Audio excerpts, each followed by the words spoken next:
इस मर्ज का तो इलाज मेरे पास नहीं, दुनिया में किसी के पास नहीं था, लेकिन ये कहां से नुस्खा मिल गया? मरीज मुस्कुरा के बोला, अब नुस्खा दुनियादार का लेके नहीं आया, मदीने के ताजदार का लेके आया हो। सुभान अल्लाह, सुभान अल्लाह।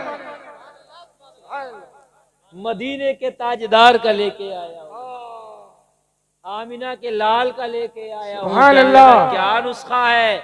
कि मेरे नबी ने फरमाया सदका करो, बीमारियां दूर हो जाएंगी। मैंने सदका करना शुरू कर दिया। एक गरीब खातून के बच्चों को खाने का इंतजाम शुरू करा दिया। मैंने जिस दिन से उसके दस्तरखान पे खाने का इंतजाम कराया है, उसी दिन से अल्लाह ने मुझे शिफा दे दी है। सुभान अल्लाह, सुभान अल्लाह। वामिलुस्सालिहात, नेक अमल करो तो उधर जन्नत मिलेगी, दुनिया में सेहत मिलेगी। सुभान अल्लाह। बात समझ में आ रही है जी? दो काम हो गए भाई, कितने घाटे से बाहर रहने के लिए दो काम कौन कौन से मैंने बताए? एक ईमान लाना और दूसरे जज़ाकल्लाह, दूसरे भूल गए यार, नेक अमल। आप जैसे सुनने वाले तो बहुत कम जलसों में मिलते हैं, आप सुन भी रहे हैं और समझ भी रहे हैं, समझ रहे हैं आप बहुत बाहोश लोग हैं और इतनी मोहब्बत से आप सुन रहे हैं कि इतनी मोहब्बत से सुनने वाले बहुत कम जलसों में लोग होते हैं।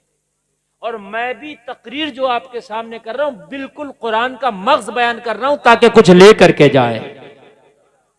घाटे से बाहर रहने के लिए चार चीजें मैंने बताई थी, कितनी बयान कर दी? दो। कौन कौन सी? ईमान लाना, नेक अमल करना। सुभान अल्लाह, सुभान अल्लाह। ईमान लाना और नेक अमल करना। सुभान अल्लाह, बहुत अच्छी बात भाई, बात समझ में आ गई। तीसरे पे चलते हैं। तीसरा व तवासौ बिल हक, हुकूक की अदायगी करना, हक की तलकीन करना। ये है घाटे से अगर बाहर रहना चाहते हो, और ये सबसे मेन काम है। अगर आपने किसी का माल मारा और माल मारने के बाद में आपने हज पे हज कर लिया, तो मेरे भाई वो हज कबूल नहीं होगा जब तक कि जिसका हक मारा है उसका हक नहीं देगा। भाई बात समझ में आ रही है कि नहीं? बहुत मैं काम की बात बता रहा हूं। बहुत लोगों का शौक होता है कि वो किसी की जमीन मार लिए, किसी का हक मार लिए, किसी का पैसा मार लिए, किसी को सता दिया, किसी को रुला दिया, किसी का दिल दुखा दिया, और फिर वो नमाजें भी बहुत पढ़ रहे हैं, नेक अमाल भी बहुत कर रहे हैं, कुरान भी बहुत पढ़ रहे हैं। और मेरे भाई कान खोल के सुन ले, जब तक क्या तू उसका हक अदा नहीं करेगा, तेरा नेक अमल भी तुझे बचा ना सकेगा। वतवासौ बिल हक, बात समझ ले आप। एक शख्स अल्लाह के रसूल की बारगाह में हाजिर हुआ और अर्ज करने लगा, आका मेरी जिंदगी बहुत अच्छी गुजर रही है। आगे से लेकर पीछे तक जुमला सुने, आका मेरी जिंदगी बहुत अच्छी गुजर रही है। फरमाया किस लिए, कैसी जिंदगी गुजर रही है जरा बता। अर्ज करने लगा, आका मेरी सारी जिंदगियां नेकियों में गुजर रही हैं। नबी ने फरमाया बड़ी अच्छी बात है, क्या नेकियों में गुजर रही है? अर्ज किया, आका पूरा दिन रोजे से रहता हूं। पूरा दिन काहे से रहता हूं? जोर से बोलिए। रोजा रखना नेक काम है क्या बुरा?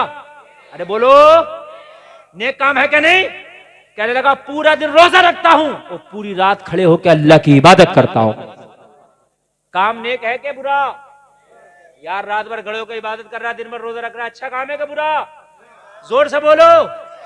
अल्लाह के रसूल ने फरमाया अच्छा काम नहीं करता।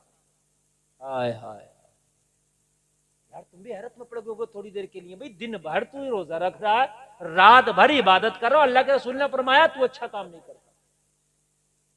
हाय हाय, अल्लाह के रसूल को जलाल आ गया, गुस्से में चेहरा सुर्ख, और अपनी आके डींगे मार रहा, बढ़ाइए कर रहा कि मैं नेक अमल करता हूं।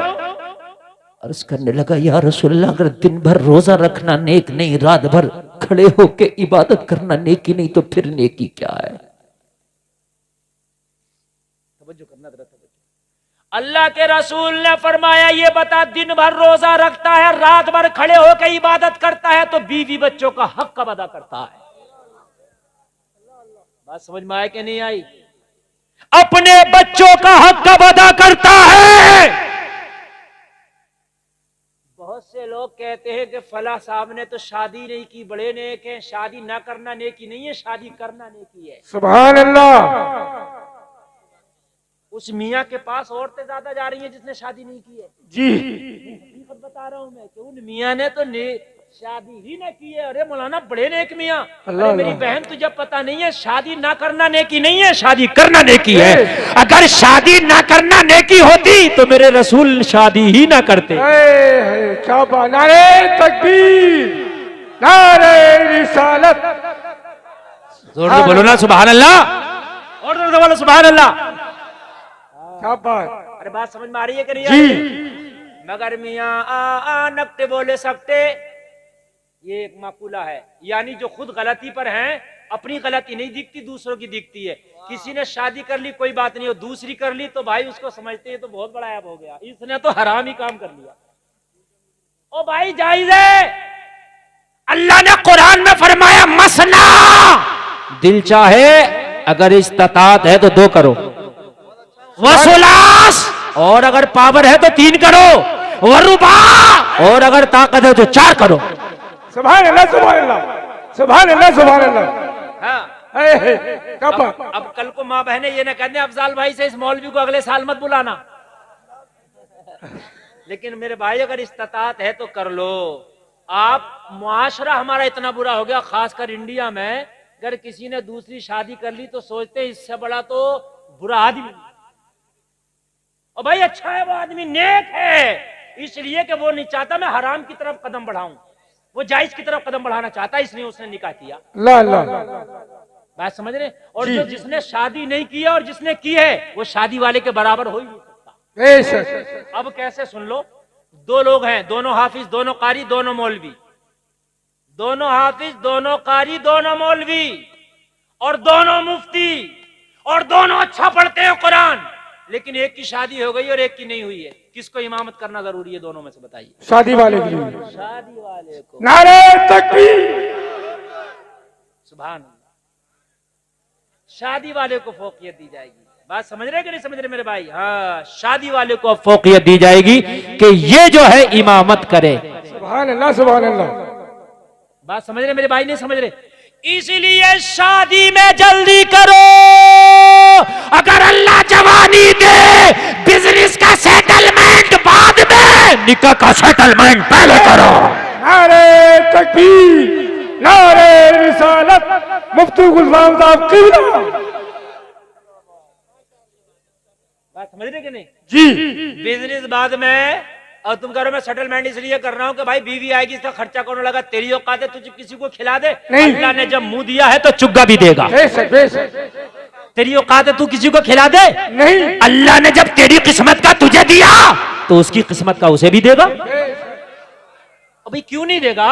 मैंने तो कभी कभी देखा शादी करके मालदार हो गया, शादी से पहले फुक्का फिर रहा था और शादी के बाद में अमीर कर दिया। क्या बात। सुभान अल्लाह। कारोबार कारोबार कारो, ओए मेरे भाई कान खोलो से जवान हो जाओ, कदम न डगमगा जाए, निकाह कर लो, और बाद में भी हो जाएगा कारोबार। कारोबार का कोई टाइम नहीं है, शादी का टाइम है। जवानी में शादी करो। जी। बात है कि नहीं है? अल्लाह सलामत रखे, कह दो सुभान अल्लाह।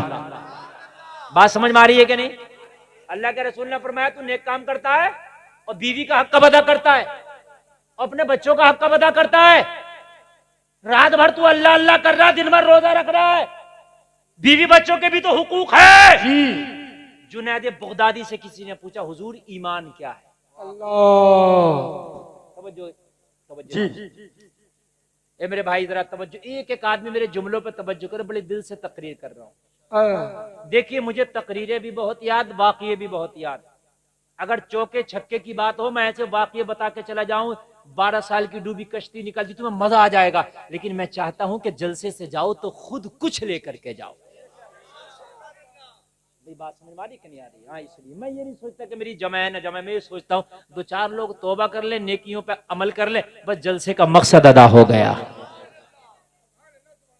भाई ये बात है कि नहीं? अल्लाह के रसूल ने फरमाया सुन, रात को पूरी रात खड़े होके इबादत ना किया कर, कुछ लम्हा आराम करके अपने बच्चों का भी हक अदा किया कर। है बोलो ना यार सुभान अल्लाह। तो मैं अर्ज कर रहा था, जुनैद बगदादी से पूछा, बहुत बड़े वली का नाम है, हुजूर ईमान क्या है? आपने फरमाया अदब का नाम ईमान है।